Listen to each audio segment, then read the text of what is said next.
instead of going to India like Britain did in 19th century and ruling a distant, what would you call it, like distant land, without touching the population much, but kind of influencing them culturally. Oh, it is working. And this is like a nice PowerPoint slide. I like the colors. It has no meaning. But then after I start looking at it, it was kind of a centerless empire, a network of colors, kind of a thing. But the second slide takes us, I think, to my question. Yes.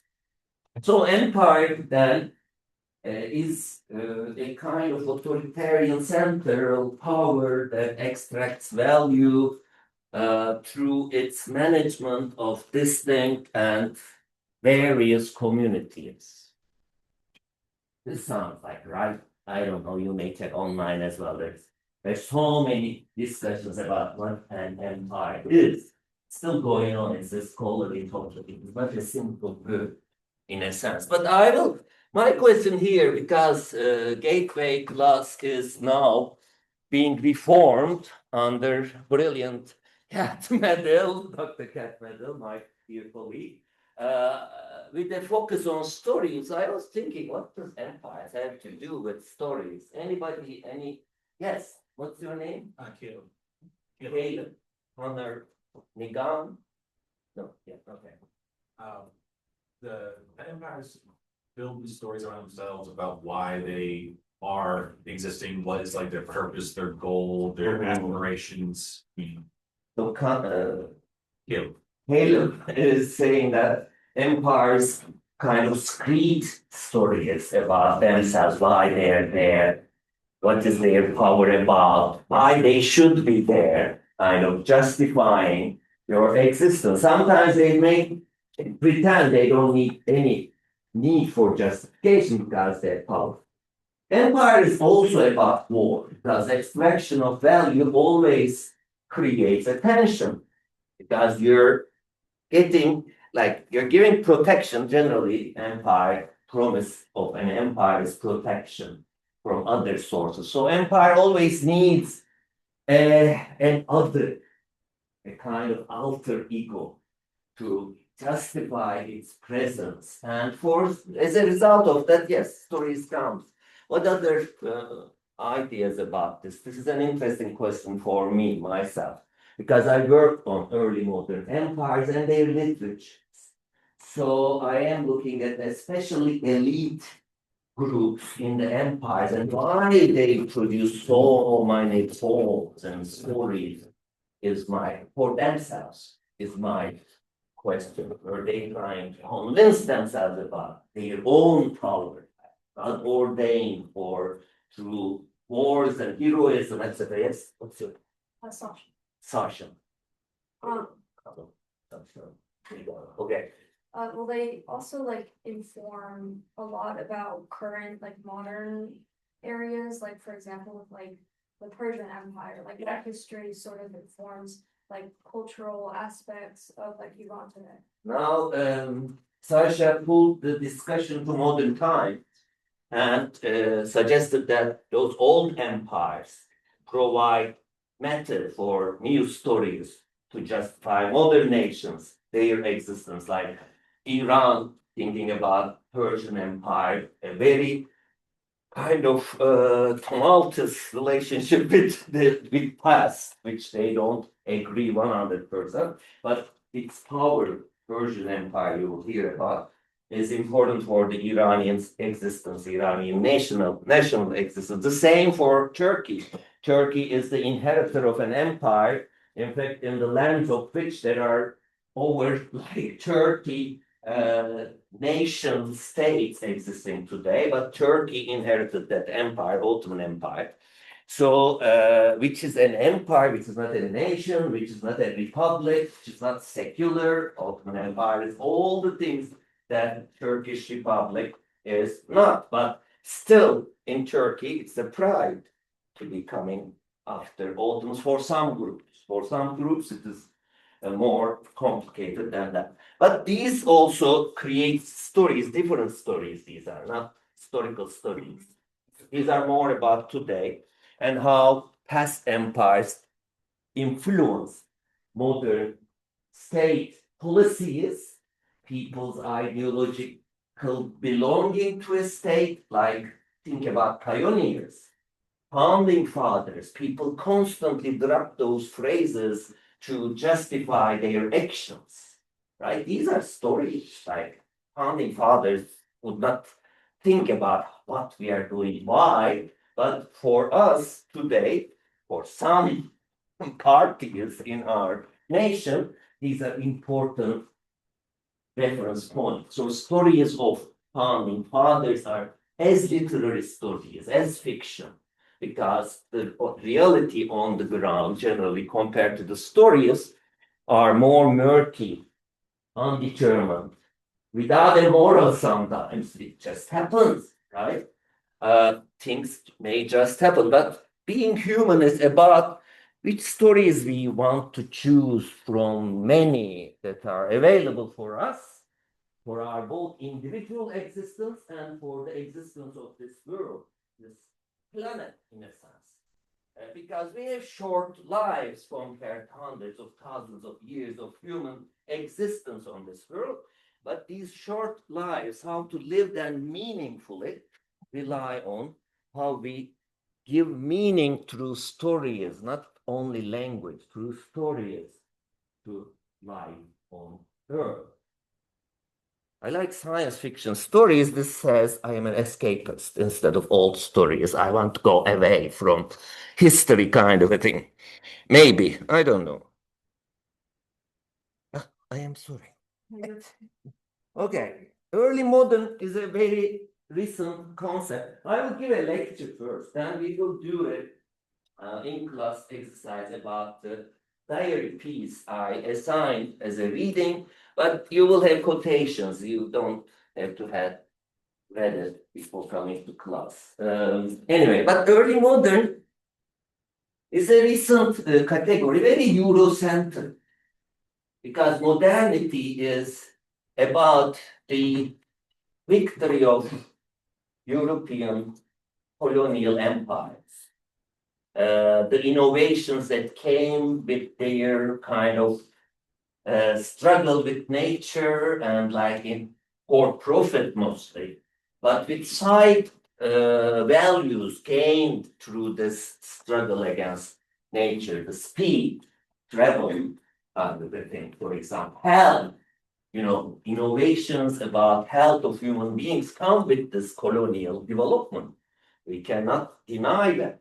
And but the cost of it to the earth, the planet, and to multiple communities is too high to ask sometimes, is it worth it? To destroy communal structures in pursuit of certain minerals, certain I don't know, to create cities, to destroy, for example, mountains in Seattle. Seattle witnessed one of the most drastic human engineering in its early phases. Today's downtown is just made by human hand because it was very high wall of a land with a very short beach just to make a downtown. They kind of shaved the land. This is one kind of symbolic example for the development of what is called modernity, which is a very controversial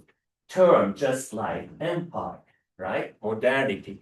So early modern is kind of follows the acceptance of modernity as a period for all humanity in history, which might have been from a vantage point of, again, empire, colonial empire, and colonialism, yes, it is a phase when technology take over, industrial revolution, like mass production comes into the picture. Modernity is defined with this. And early modern tells us that is a phrase, there was something before modernity that prepared the conditions for it to develop.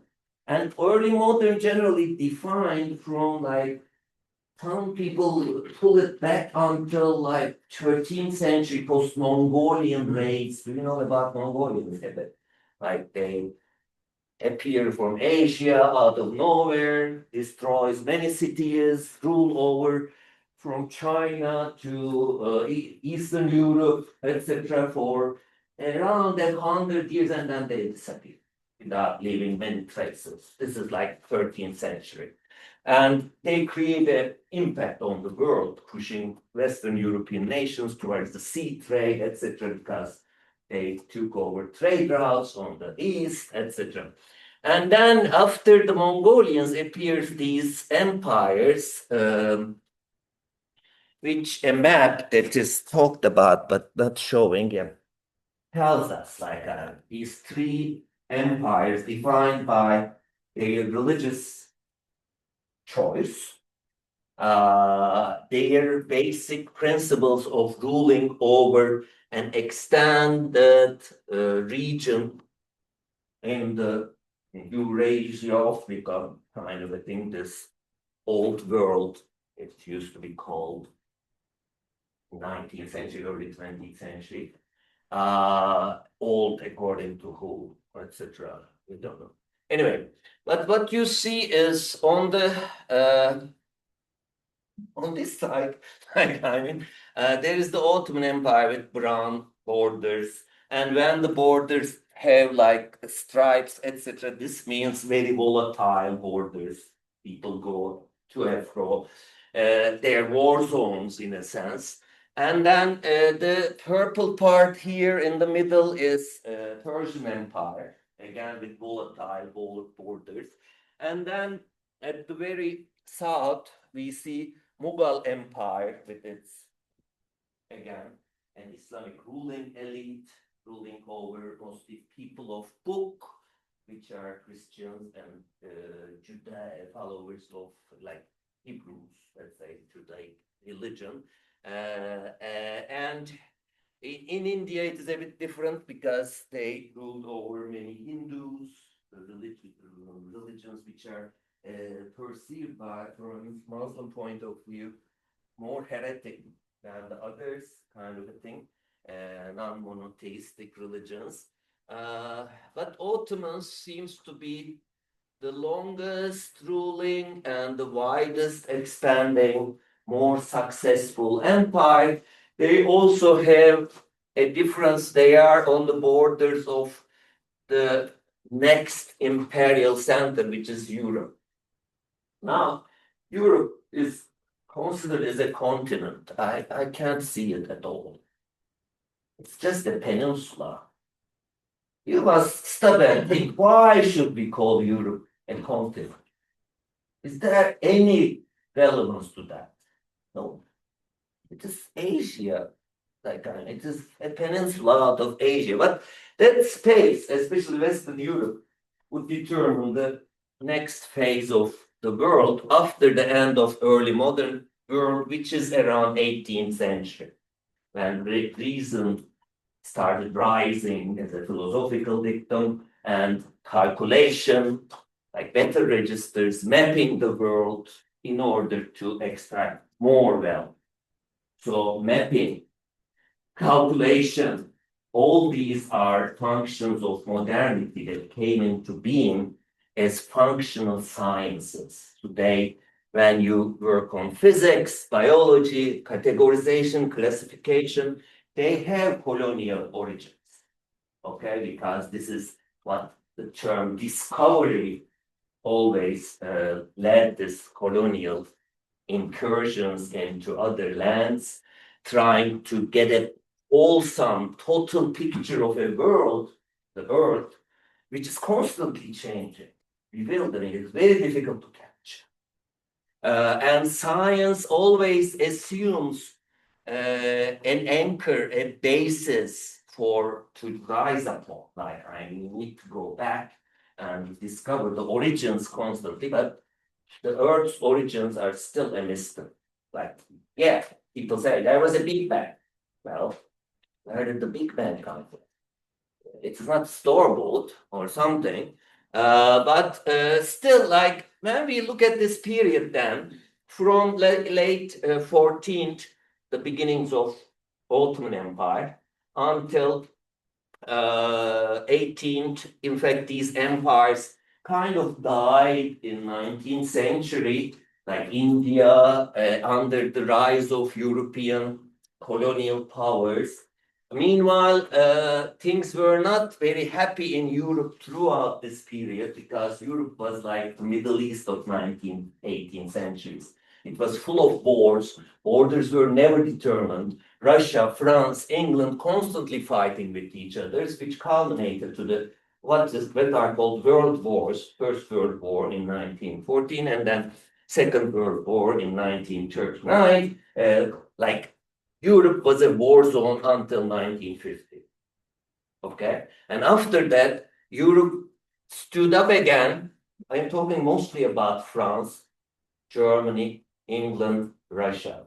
Okay, when I say Europe, the other countries were kind of dragged into those wars out of these major colonial forces and their greed, I would say, basically, for a better word, their urge for discovery, their urge for better human life.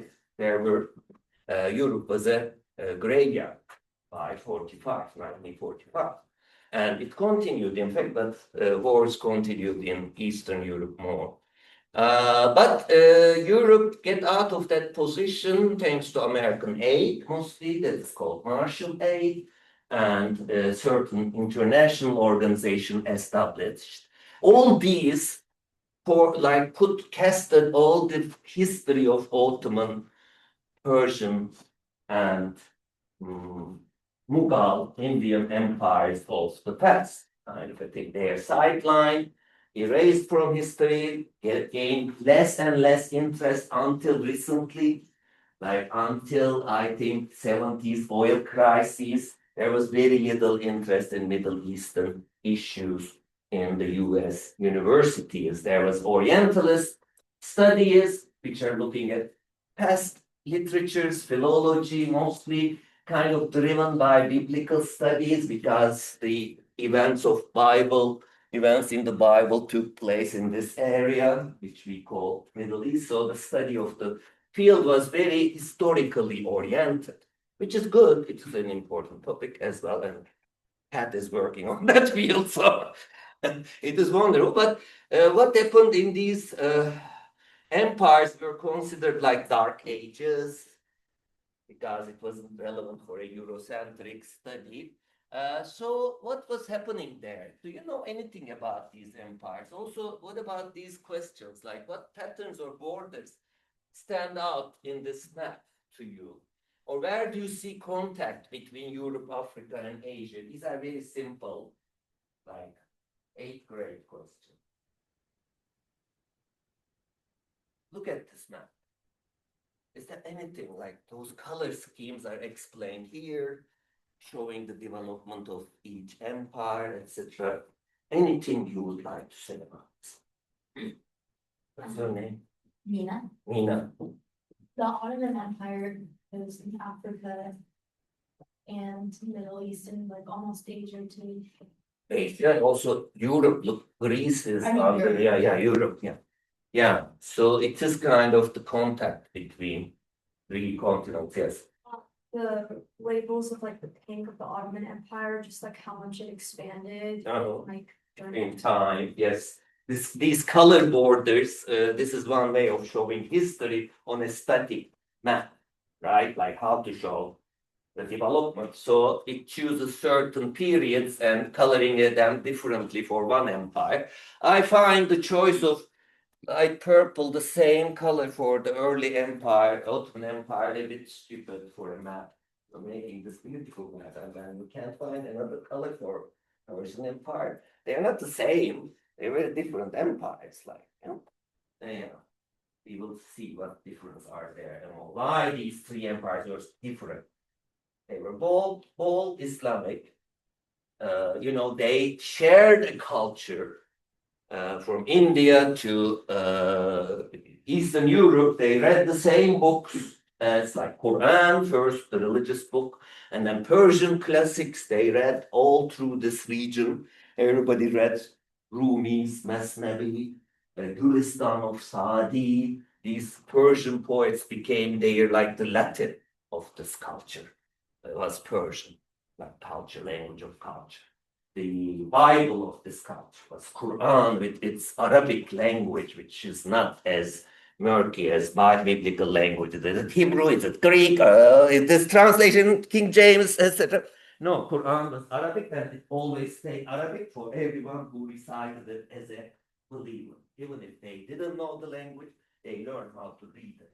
I, growing up in a Latin-based alphabet culture in Turkey, sent to summer schools, like not from the schools, three of us, going to an imam or such a personality, we would sit and recite Quran from Arabic without understanding, just reading the script, right?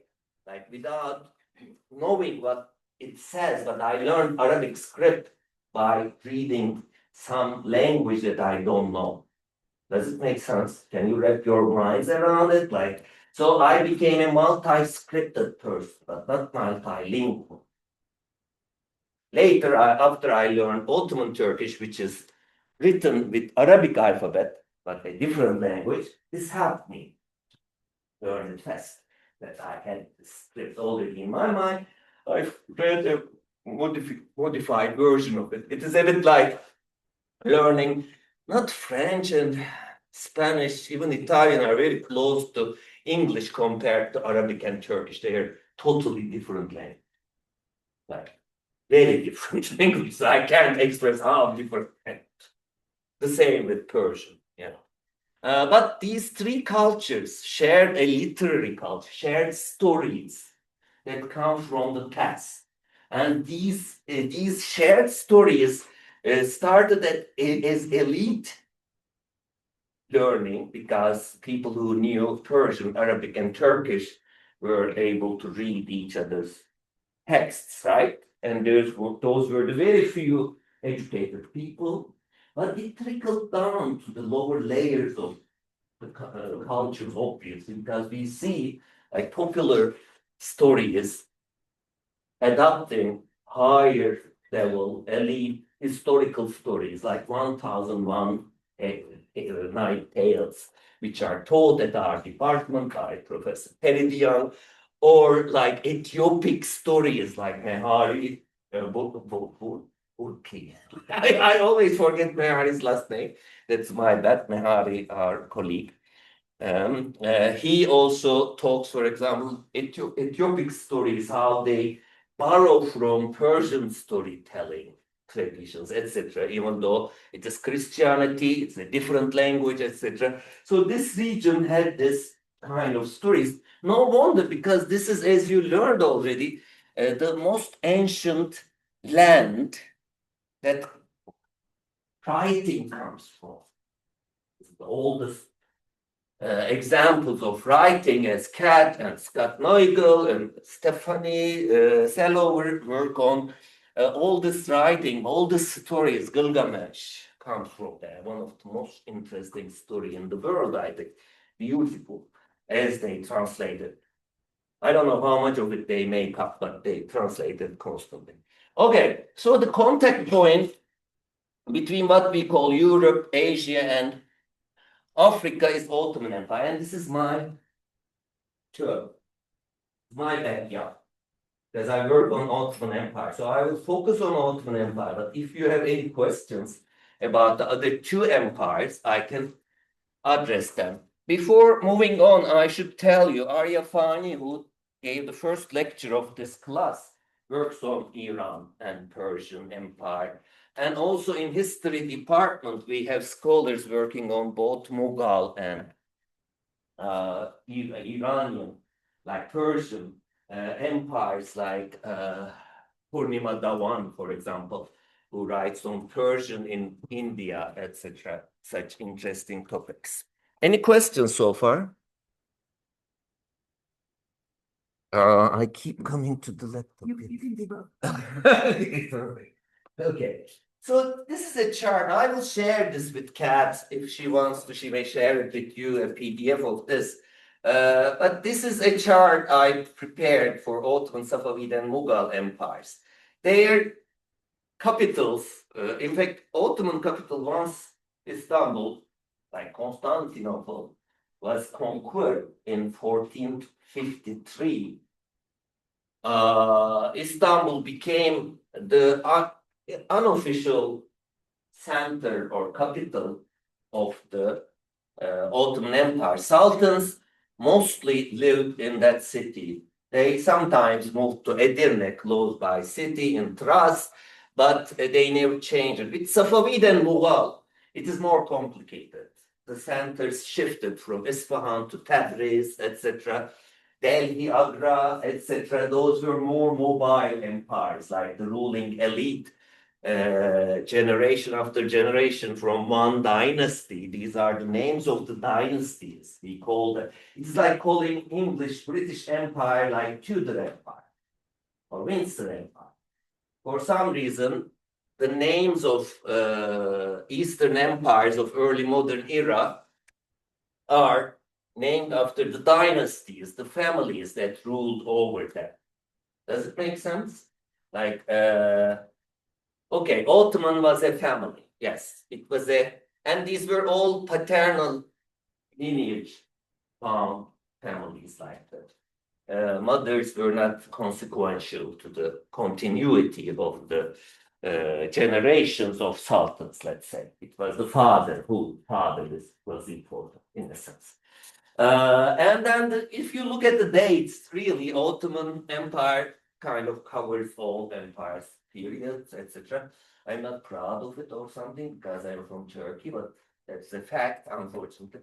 So one family, this is one of the longest ruling families in the world. Like Roman Empire may be longer than Ottoman Empire, but it wasn't ruled over by one family in an unbroken chain. So this makes Ottoman, Safavid, and Mughal empires a bit different.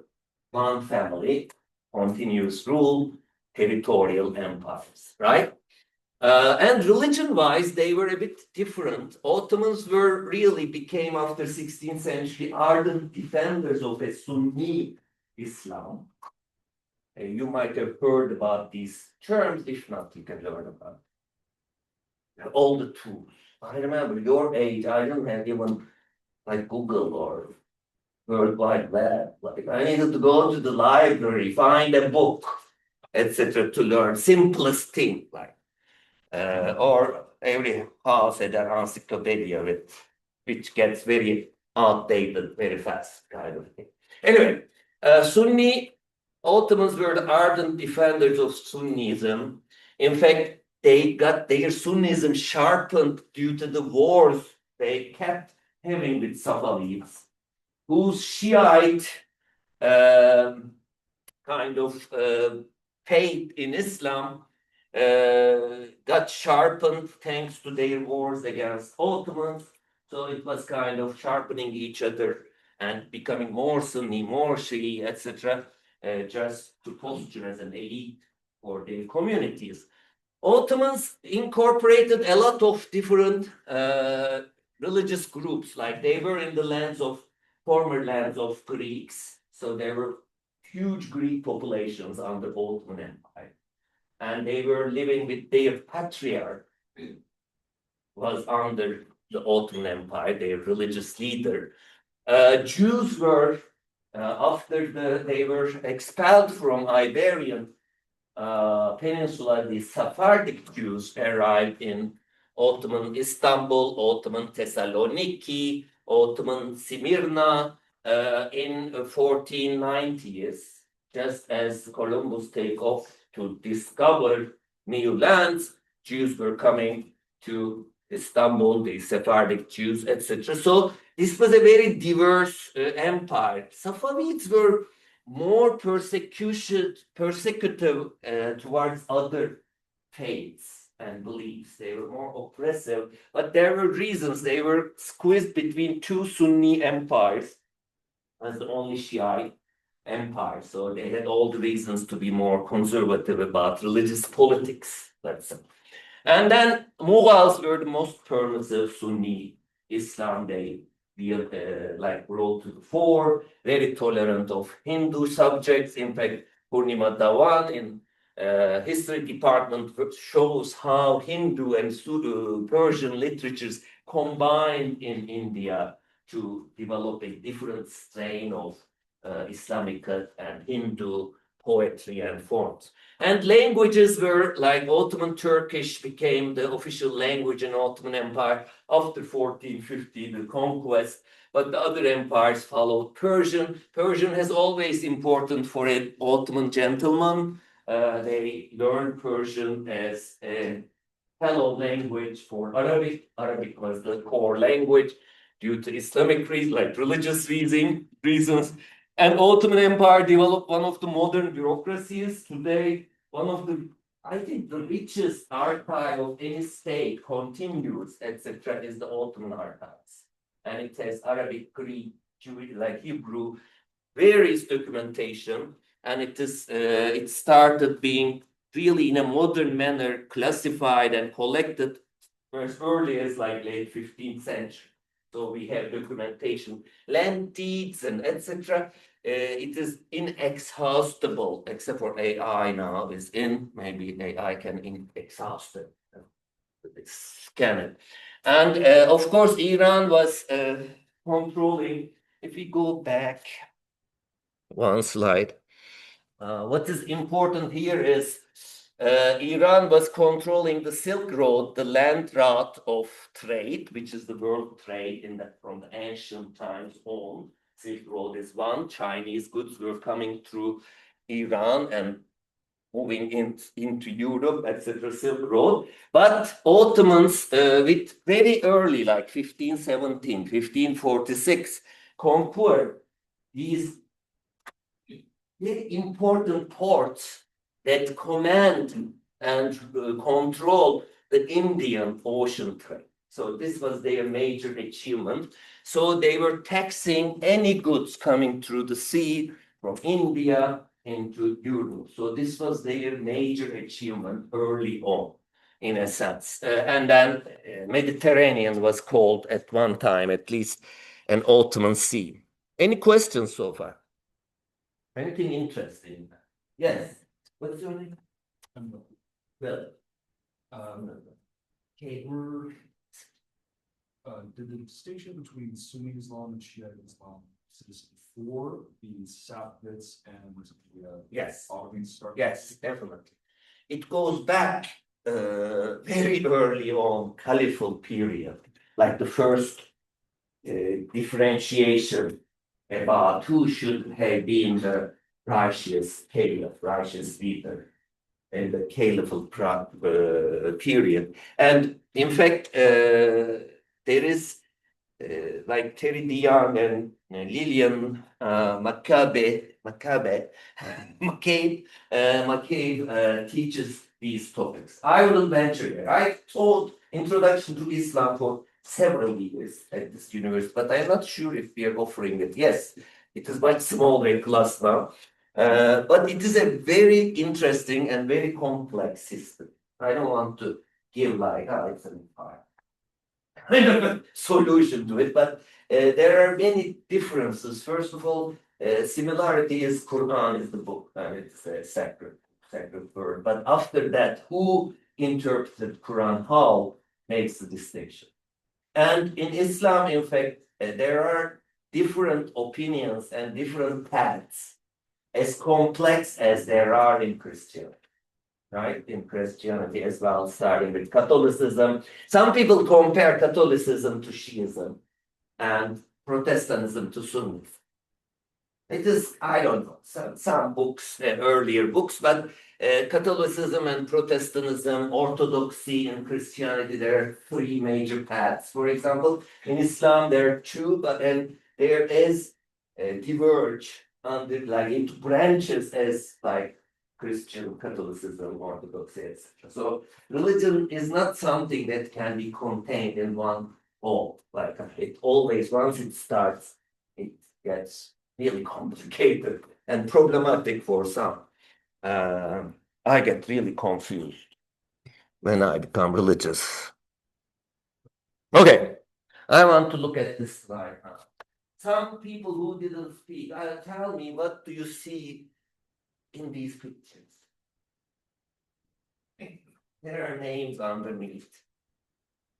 With their reigns, reign is abbreviated as R. You hear in books generally, like, yes, what is your name? Yusuf? Yusuf. Oh, this was supposed to be my name, but my mother had a dream and somebody told him, oh, Selim is coming, so they decided, oh, Selim is. How do you know about my name? Okay. So, I think those are historical leaders, figures. yes, but can you speak more about the objects themselves? Like, what do you see? I see big turbines, I see some animals. So- Animals, yes, in the middle. There's a falcon, one of the symbols of rulership. Because you can command the falcon, hunters. Okay, you don't do the hunt yourself. What else? Anybody else? You? Do you see anything? Yes. What's your name? Awnings. Connie. Shot at first, I see he looks more like a warrior who's ready to fight compared to the other ones that look a bit more. Because of why did you say warrior? I think the sword. Yes, sword is very showing different color, large shape, and a curved shape, etc. It is really going against the rest of the picture, and it is symbolized this way. These are all three are book paintings because in Islam people didn't put pictures on the walls because this would look very much like an Orthodox church where there are icons.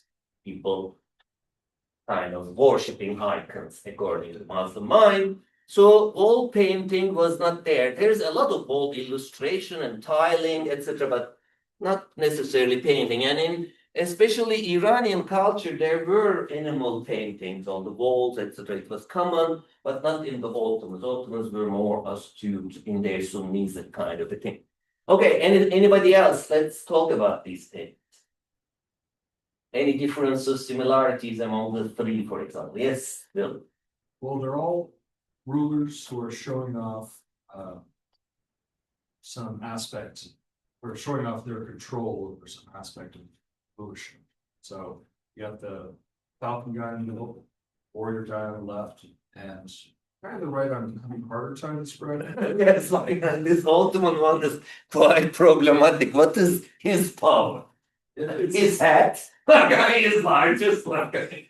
Yeah, they're showing I think the contrast in these pictures shows difference in how each of the rulers tried to justify their rule. Or how they are representing something Yes. that we may not read without better knowledge of it. And these pictures were book pictures, so they were just like European oil paintings before museums, they were very private to the elite. Elite would be able to see it, just like oil paintings. Like when somebody had their oil painting done, they would hang it in their mansion, castle, palace, etc. It wasn't for ordinary people to see it, but more like their court to see it, to appreciate their power, kind of a thing, their ability, their etc.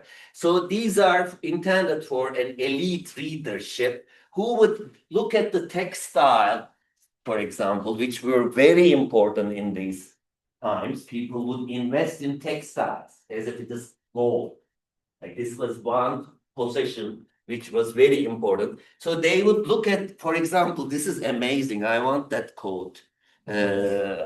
Akbar's coat, like with all these animal patterning, etc. It is so modern, so beautiful. This is also beautiful, but I should find a better resolution. It doesn't show yet, but it doesn't have any animals again, like Ugal and Safavid permissiveness about animal imagery is different from Ottoman.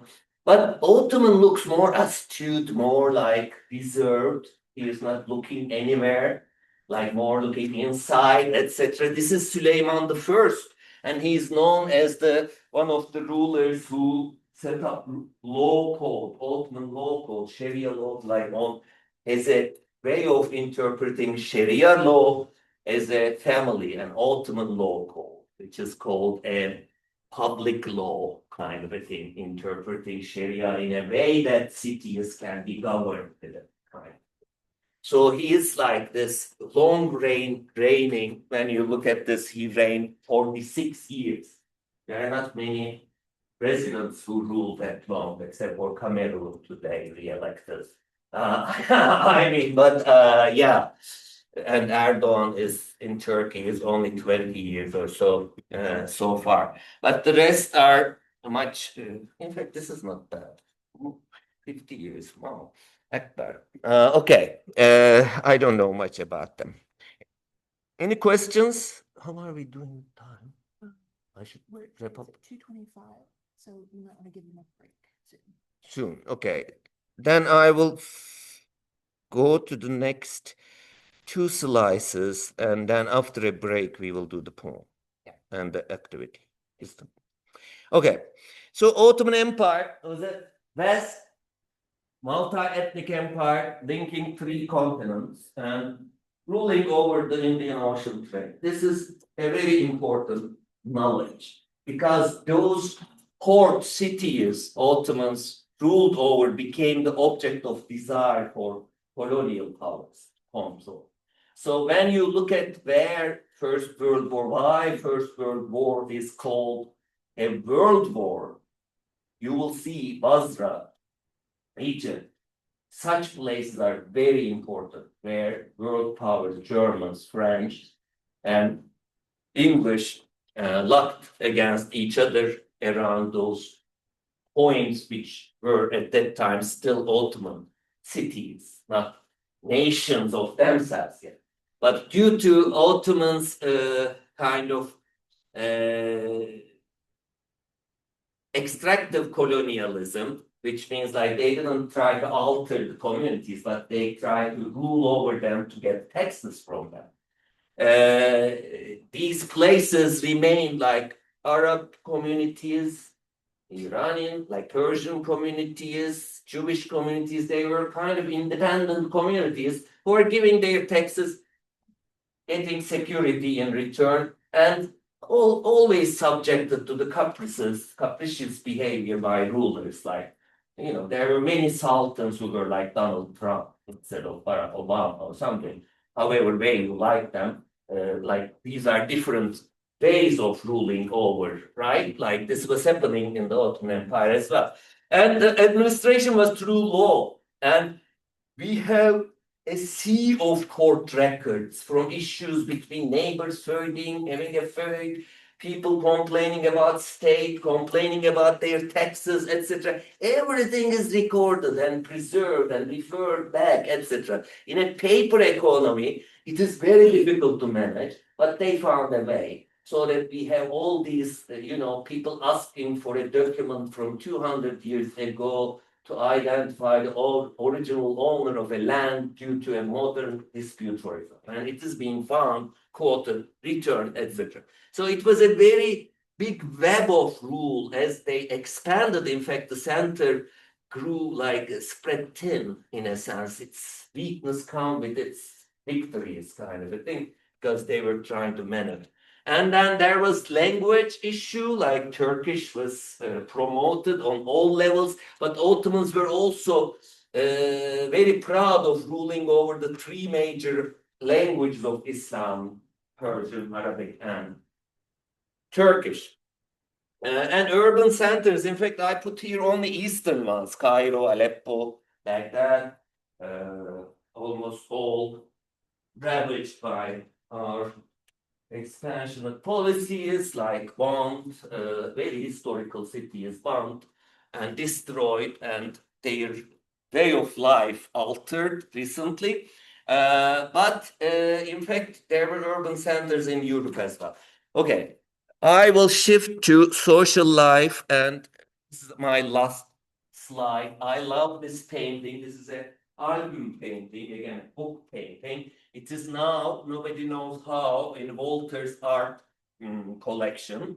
Like who take it from there to there is impossible to know, but it is an earliest depiction of a coffee house. You can see people have little cups in their hands and drinking coffee, and you can see it's all men, and all of them are having really fancy hats, like kind of different hats though.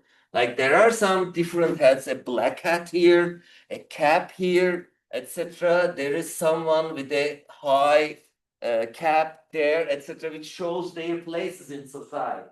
So Ottoman men were much fancier looking than Ottoman women in the public space because they were identified by their clothing, even the quality of the textile. Like if you're a vizier, you can only wear silk.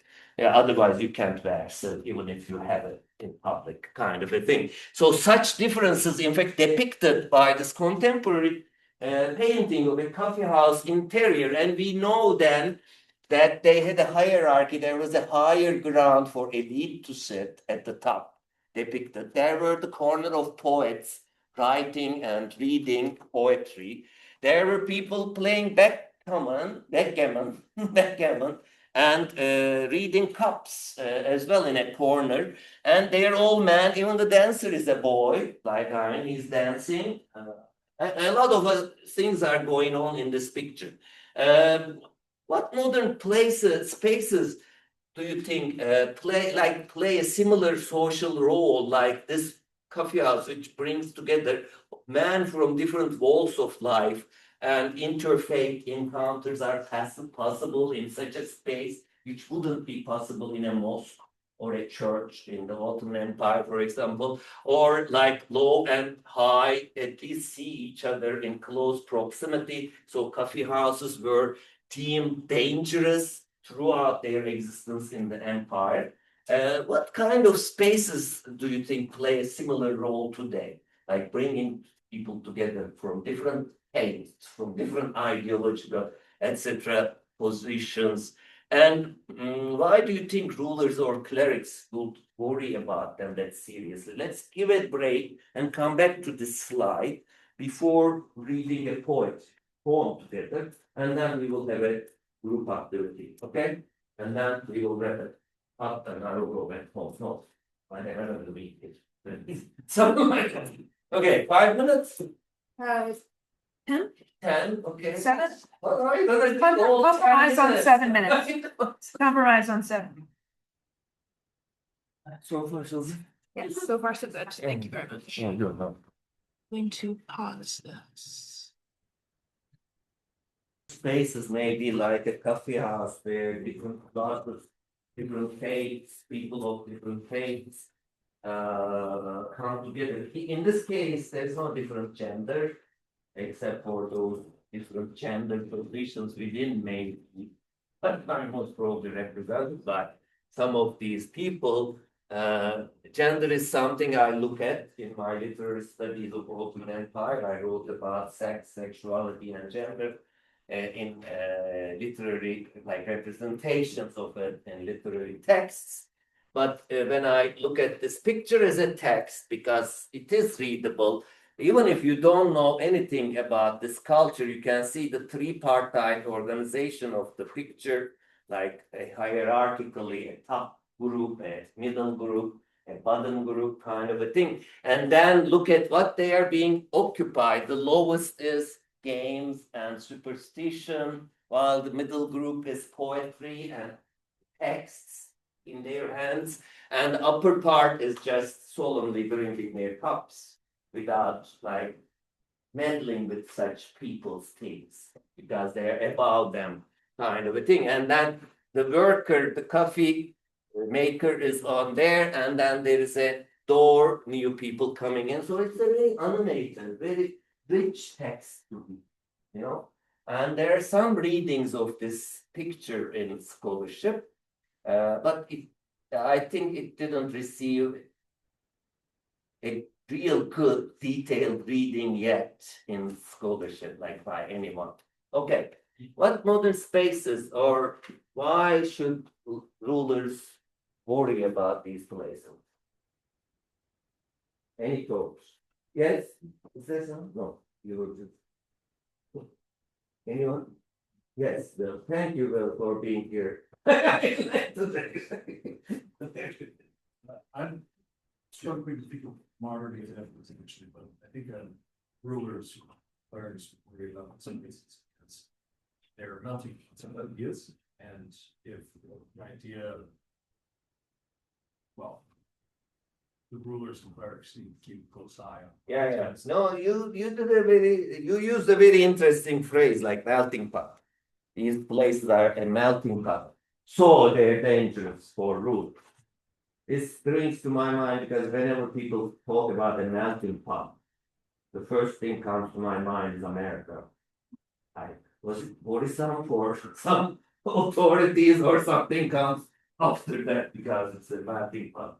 So that we need to put boundaries among communities sharing the space, dissolve the melting pot, and keep groups separate from each other, not talking to each other, etc. Such policies are very successful in general, generally in periods of crises, and in Ottoman Empire as well. There were many crises moments.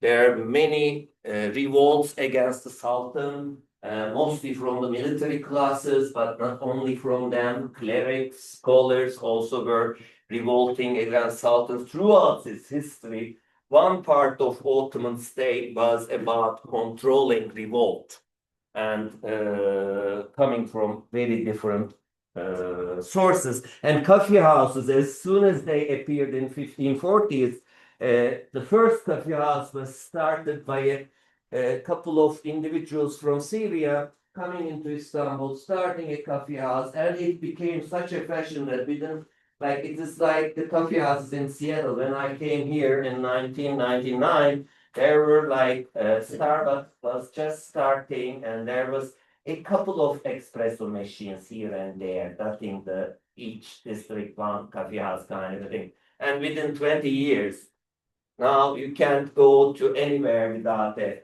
coffee house, even if you want to. Like I mean, but they are not. Are they such spaces? Why not? It's not a whole lot of free and open discussion. No, yeah. People generally go to coffee houses with their computers, otherwise you look weird. Like I mean, if you go with a friend and talk, people can cast you bad side like God, I'm working here, like as if it's a library kind of a thing instead of a socialization space. That is true, unfortunate.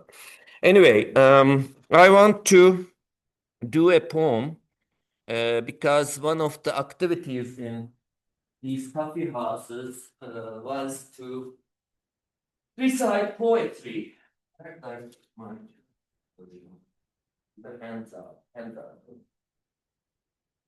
Okay, I will sound it in the original for you. Please pay attention to the, like, I'm curious, what will you hear? Rhyme wise or word wise, etc. Okay, are we ready? Yes. It's a short poem, as you see, 5 couplets. And the author is Shaykhul Islam Yahya, so he is the chief jurist in the empire, like chief religious leader. This is like the Pope, in a sense, of Islam, which is a position created in the Ottoman Empire during the time of like Iron Suleiman I, whose portrait you saw.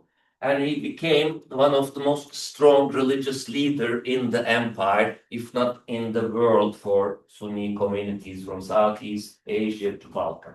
Okay, so his poem goes like in Turkish, Ottoman Turkish, which has a lot of Persian and Arabic words at that time, like this. Mescitte riya pişeler etsün koriyayı, meyhaneye gel kim ne riya var ne mürayi. Ey camı safa talibi bihude özenme, cemle bile defneylediler camı safayı. Reddetmiş idi yar rakibi eşiğinden, gelmiş o siyah ruh, yine gördün mü belayı? Def edemedik ceyşi gamı, sahide gördük, tedbir ne mümkün boza takdiri hüdayı. Yahya, nice avareye aşk olmayayım ben, dilberse güzel, dilse nihayette havai. What did you hear? Any reflections on this experience? Anything? Did you hear it? No. Yes, what's your name? I am I feel like there's some melody. melody, yes. All the sounds most probably, yeah. Dum dum da da dum dum da da dum dum da da dum dum. A meter, a rhyme, etc. All lost in translation. And this translation is by one of the founders of our department, Walter Andrews. If you want to learn more about this poetry, there is a gem of a book, Ottoman Lyric Poetry. It's beautiful. I think it is one of the best anthologies in the world for any kind of poetry. Forget about Turkish poetry. And this is his translation. I don't agree many parts of it because that is what translation about. Like you wouldn't agree. It can't deliver the poem, but it goes like, let the hypocrites practice their way in the mosque, and you come to the tavern where there is neither hypocrite nor hypocrisy. Why? Why aren't there any hypocrisy? Come on, think, what do you do in a tavern? It is like a pub, a bar. You drink. Once you drink, you're drunk, and you can't be a hypocrite. You just blurt it out. I hope you didn't get that drunk in your life, because I get, and it's not very nice. But you say things without thinking. Like, it is like you're not hypocrite. You can act or posture as you used to under the influence. It is different we act. So it starts with this sense of in the mosque everybody is proper, like in the church. Sunday clothing, etc. You go, you're prim, nice people, etc. What you do at home is left at home, etc. But in the tavern, everybody gets in. Don't long in vain, you who thirst for the pure cup. They buried the cup of purity with jam. Jam is the eponym, like a legendary figure who invented the wine, right, Bahar? Jam, yeah, jam. The goblet of jam. So the first wine, he says, was the pure wine. So what does the second line do to the first one? The first one says, come to the tavern. There's no hypocrisy, etc. But the second one says, but don't long in vain, you who thirst for the pure cup. Pure cup. The divine love is fine. Even though it is a religion that forbids drinking of alcoholic beverages, this mystical stories turned what is forbidden into what is desired. Like a divine love is symbolized by wine. There is similar thing in Christianity, where something that is forbidden by religion stands for something that is desired. Think about it. And like in Orientalists generally thought about this poetry and saying, look, they were in fact drinking wine and they said, in fact, this is the Shaykh al-Islam who's speaking, the chief judge, and this is a public poem. It's not like he's secretly writing. So this is accepted, a practice to for a religious authority, get into the game of poetry, use the what do you use, like the characters, etc. in that poetry to compose new puzzle-like poems. And mostly men, there are very few women poets, but there are women poets as well. But they are very few. Women were definitely segregated in the Ottoman Empire, much more than they were in Safavid or Mughal empires. Elite women were segregated. Don't forget that. People, commoners, they had their own traditions as communities in different part of town. Towns were like very different, very much like American towns, in fact, like those people lived in that part of town, that people lived in this, I think. Anyway, what does the second line do to the first line? The first one says, come to the tavern. Second one says, don't even expect to have the pure cup in that tavern. You may go there, but this was old times. There's no purity left, okay? It is only hypocrisy now. The beloved has driven away the watcher, in fact, the rival in the original, from the threshold. And that black-faced rival, black-face, unfortunately, in modern Turkish meant like shameless or kind of disreputed, etc. That black-faced rival has come again. Have you seen the calamity? This is a reference to the love affair. There are always three characters: lover, beloved, and the rival. And in this poetry. And this, I don't know how it links to the first two lines, but it goes with the best couplet. Defidemedikçe işigamı sahide gördük. Tedbir ne mümkün? Boza takdiri hüdayi. We could not repel the armies of grief, though we fought like martyrs. What plan of man can overthrow the decree of God? So we need to live in this hypocrisy, because this is a decree of God. We are created. We may not have much say over our fates, kind of a decision. From the first invitation to the tavern, it is refuted by saying that, yes, maybe you can get drunk and not become hypocrite, but you're not drinking the pure cup there. It is not some good thing not being hypocrite. It's not enough in a sense. And then at the penultimate line, he says, okay, we can't do much about this. That's God's decree. Hey, Yahya, how could I not be crazy with love? Suddenly he turns to love, you cup, and he claims he is crazy with this love. He is able to have the pure cup. My beloved is so exquisite, and my wild heart cries for her, etc.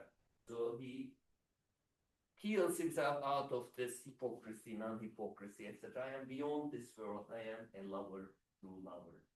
So I don't have. So think about a religious leader writing about taverns, inviting people to taverns in this poetry. Is this a critique of false piety? What emotions derive this poem? Is it rebellion, joy, or devotion? Any reflections? Everybody's. It is not for yet. Yes. I'm confused by that. You're confused by the irony. Yeah, like, don't long in vain, you thirst for the pure cup, or the cup of purity of gem. Is that telling, as I'm reading that as people in the tavern telling people who they want to come to the tavern, don't stress, you can't achieve perfection. Mm-hmm. Is it like saying don't stress? Yeah, is that what it's saying? Or is it like don't even expect that Not sure. you will shed hypocrisy by being drunk, because what is pure in that cup disappeared during the creation of it. During the creation, because the creation of the wine goes back to the moment of creation. Moment of creation is we are kicked out of heaven and come to the world of appearances and fragmentation. We are not a part of one, but we strive to go back. This is the mystical kind of story. That this is one story that dominated Middle East from ancient times. This is not an Islamic story or sense. This is a very different channels, like I that flow into Islamic thinking and integrated, infiltrated it, if you're against it, or enriched it with its stories, kind of thing. So in this story, pure cup refers to creation moment, like Jan invented the wine. The pure real love starts through separation. As soon as we were created, we were separated from the essence, from the real, from the true God. And then after that, our story is a longing for this unity. We are now spit out like into this lowly world of hypocrisy. And even taverns cannot cure us because they don't serve the pure cup of love. Right? So he starts with an idea and then fights against it and then moves into the fact that I am the only lover singing this because I am the one who is yearning. I know neither tavern nor mosque can save me. I am the true lover, kind of thing. And this is a chief jurist of an empire. And I brought only one example. And these are, And imagine like J.D. Vance is a poet and writing such poems. Like all these rulers that I showed you wrote poetry and they shared their poetry, published them and read. I'm not saying this makes them good people, right? This is another thing, but at least they were more concentrating on a story and reproducing that story, which even if this is not their reality, this was their thinking process. This involves making puzzles. This involves a attention to language, telling a story. I think this is a better kind of a person if a person is more interested in doing these while making life-changing decisions on others' fates. He is the chief jurist. He can send you to the gallows. He has ultimate authority after Sultan, either him or Vizier. These were the double edges of Ottoman ruler classes. Any questions about this? Any further reflections? Instructors turn beggars. Okay, perfect. Now I guess, let me see if okay. Now we will move to a class discussion about the reading I have assigned, and your handouts have three excerpts from the reading. You can have it on your computers, etc., for if you want more context, but you don't need that. This is a very interesting text now I'm introducing to you because it has nothing to do with the poem we read. First of all, this was written by someone, a young Ottoman officer, 17 years old, etc., falls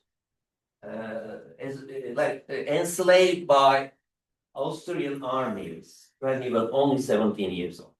And for 12 years, he lives as a slave, as if you read, in Austria, first in Graz, a very big city close to Vienna, and then in Vienna. And it is an amazing text. Where's my bag? It is recently translated into English, only recently. It was translated first into German, even though the only copy of the manuscript is in British Library. It is recently translated into English, and it's a very readable book. If you want to read one book about Ottoman Empire, I would recommend this, even though it is not, should I say, by an elite. Definitely its language in Turkish is very simple, very beautiful, but old language, very readable, etc. Unlike the poetry, which has very many imagery and lofty vocabulary, creating the music, etc. It's beautiful. I love both. I am not denigrating one or another, but this is a very different text because this person, if he was enslaved around 17 years old and then lived 12 years in enslavement, how old is he after he escaped? Only 29, 30 years old. He escapes successfully after a peace treaty between Austrians and Ottomans, and then he becomes a dragoman, which means a translator, spontaneous translator between two parties. And at one point, he explains later, during a peace diplomatic mission, he meets one of his former owners as one of the leading the other party, Austrian party. So they hug each other and cry, etc. But he becomes a successful translator, and he dies kind of quite age 1724 when he finishes his memoir, kind of in Istanbul. What struck me in this text is the amazing detail. I was able to trace his route as a slave all through Europe. It is very difficult to follow because there are a lot of foreign names. Thankfully, the German translator, a great scholar, had identified each place name painstakingly, because when you translate place names into different scripts from what you hear instead of printed, because this is 17th century, of course, these place names were not printed. Some of them were just oral, like kind of, except for government official documents. There were no phone books, no Google search devices, etc. But this German person, the Kreutzel, so thanks to his work, I was able to develop this map. And then his Vienna reflections on life in Vienna was amazing, because all the street names from 17th century are still the same in Vienna. Some of them emperors' names, etc. Street brawl. He had a brawl in a tavern in Vienna. He goes to buy stuff to the same place, etc. So I was able to follow this guy, and then by chance I end up in Vienna for a conference, and I followed all these three paths, like just for fun. I was like, oh, he mentions this sculpture. Like, I did this painting. It was fun. So, what kind of a story is this? Were you able to read that, any one of you, before coming to class? Anyone? Oh, yeah, Connor. Yeah, I was. It's a memoir of his life and his experience. He, captured in captivity. He names a lot of names, and so we talked about that. That is what is fascinating to me, because he has so much detail. For example, the street names, etc. How did he keep these in his mind until 1724, when he finishes the diary? As a slave, he doesn't mention access to paper and pen or writing this as a diary, but it is a memoir, rather like a remembering piece. The difference between a diary and a memoir is like, one is what you remember, the other one is what you keep daily.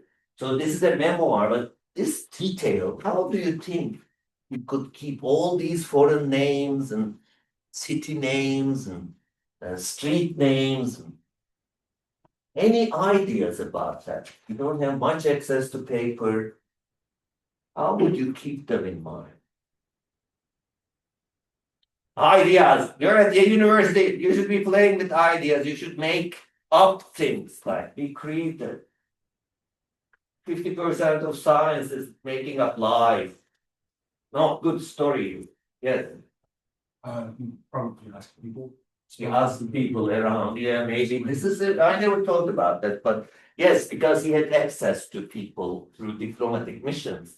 So he might be sharing these constantly as well. This is a very oral culture. So he most probably was kept telling his stories, and they congealed. Maybe some of them, as he remembered, slowly shaped, so that once he was writing, he had the names, places, linked to names, and the memory of those people at those times was much more capacious than ours, like capacity-wise, it was much rich, and they have techniques to remember, memory games. Yes. Yeah, that's what I was gonna say, like, they have, like, in this time of era, they have, like, good memories, so they can remember everything. And they had techniques for that. Yes. Like, I mean, memory devices, they say today, like a rope you tie to your finger to remember something, then like that, like etc. You may forget that. And then, the same, yeah, memory, yeah. They can remember things in more details than this time, like, they have, like, a clean memory. Yes, but still, like, it is a question, because there are so many different sounding places that he passed through, even as a slave, learning about those places. It's also reflect a very curious individual, right? Like, he not only remembers that, but he was also curious about this experience. He was constantly thinking about this experience. Another thing, if you read it one day, is the rhyme in this book is constantly, I didn't lose my faith. He needed to convince his current audience that he remained a Muslim, because this was what was a stigma on ex-slaves, like did they turn, convert, etc. Yes, Marat. My idea is like he was learning language, he was learning German, so maybe that's why. When I was reading memoir, he says the name of the state, Yeah. the city, and says, oh, this is what it means, so. Yeah. Maybe that's why it's. It is also that helped most probably Yeah. learning another language, but imagine like he was learning that language not like in a class. As he lives, so learning the language was linked to his stations in his journey, like I learned this here, that here, etc. So it is also very interesting, this way to reconstruct this text. Reading this text is one thing, questioning it is another, right? Like how it came to be and stay. Like why one copy? Why is it in British Library? Nobody knows. Like there is no provenance information. But I am still working on this text slowly. This is my pet project. This is not a major project yet. Okay. Now your handouts. I want you in groups of 3.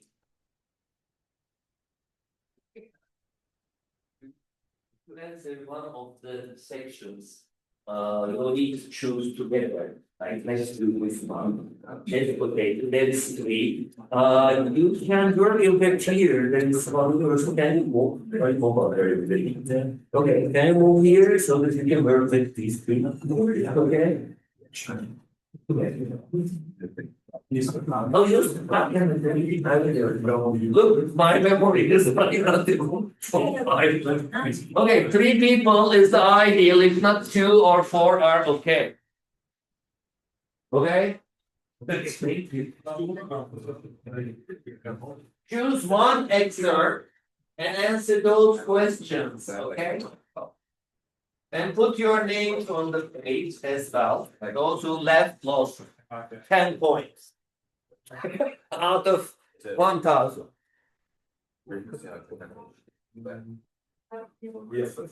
So I mean, it's really a choice. Like, it's more eager to make it. Such a, like, no, it's okay.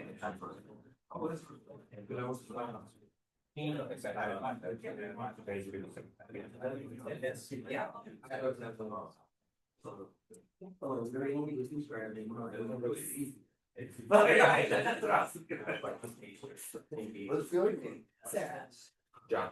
John, you didn't want to. She pulls on it. Yeah. I mean, we could say, once it's an additional word. You already showed that side. Yeah. Like this is simple. Yeah, the biggest thing. Oh, okay.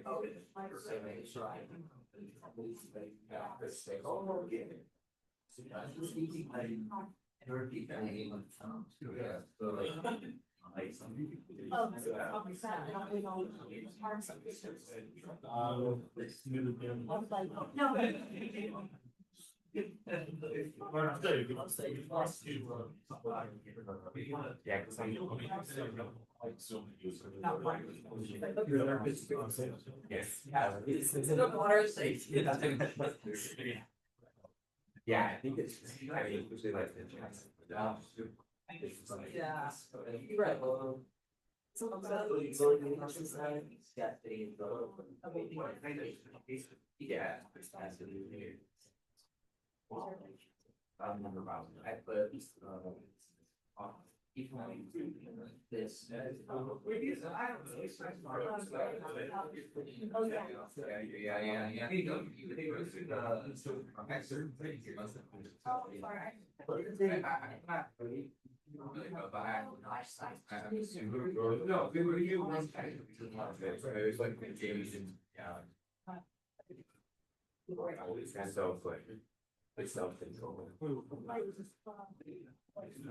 Yeah. I think we probably because of, yeah, that's actually. Handsome Johnson. Yeah, I think that sounds right. For those of you saying like throughout the book, you always say. I was thinking of something. What do you think?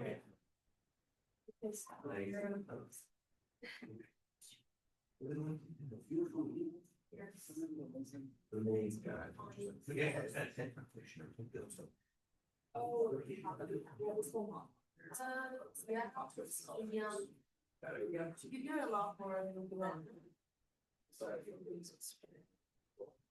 No, I don't know exactly, but I don't think so. There's something with my mom, who saw when she was younger and but.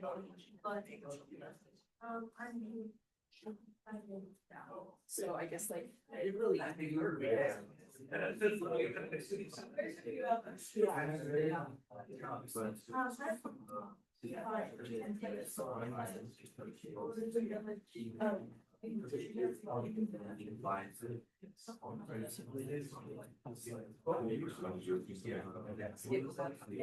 one of possibility. But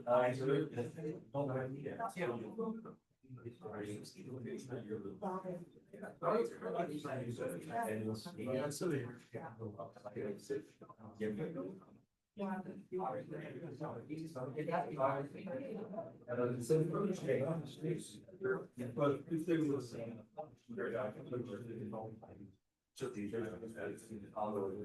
Jewish rights, they might.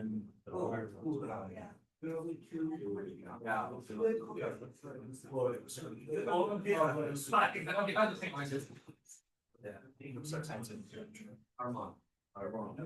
Yes. No, I should be honest. I'm Hispanic. Nobody actually. Yeah. So.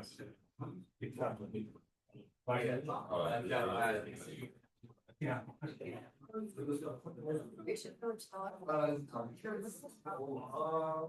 Yeah, they look good.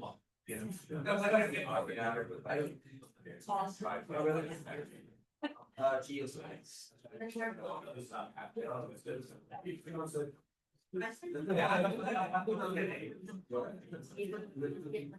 Yeah. George, the airport. I agree. It's the best part of the house.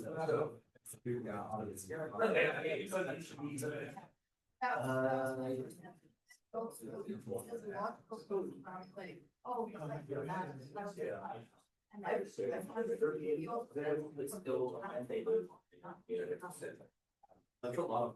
Maybe all around there. I mean, you know, like that's like wow. It probably, yeah, higher. That might problem.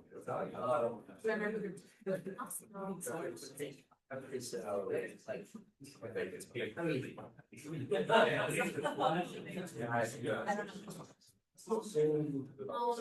Why? Right. So.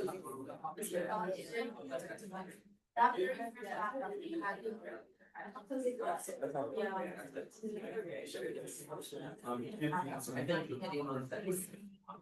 You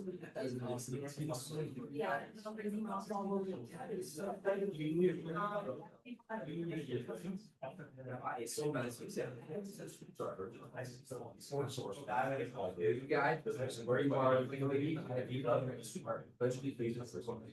Virtually, we are assuming. So.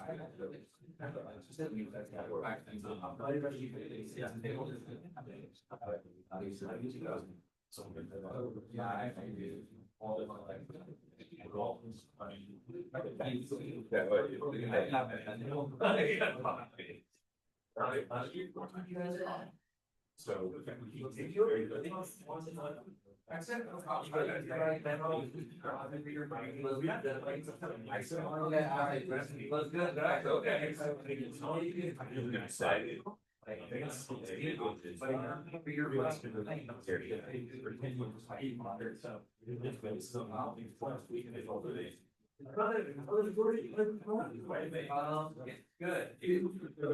Yeah, I was in like I'm here. I was excited, sir. It's like, no, you know, it's a very hectic. Far, you know, it's it's really. Like before leaving, Yeah. please put on your papers, I'm sorry, you are offering, and I know we live in Christmas, some people are teach. I once said like, what you learned today, banking, and then what question you would have after this message? That was. Question one, what? Yeah, proposing, So you also do the reflections in the story. yeah. Inspection. You have the. Is this all? Yeah, well, we have like a. Oh.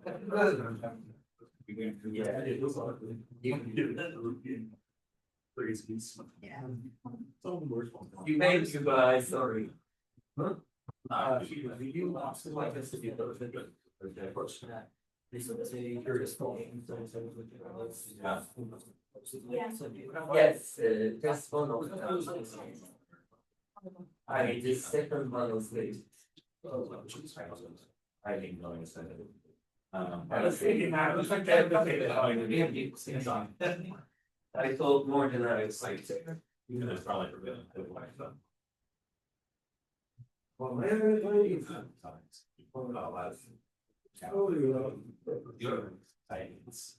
I feel. So it would be nice to go and be surrounding. Even much of what everyone knows.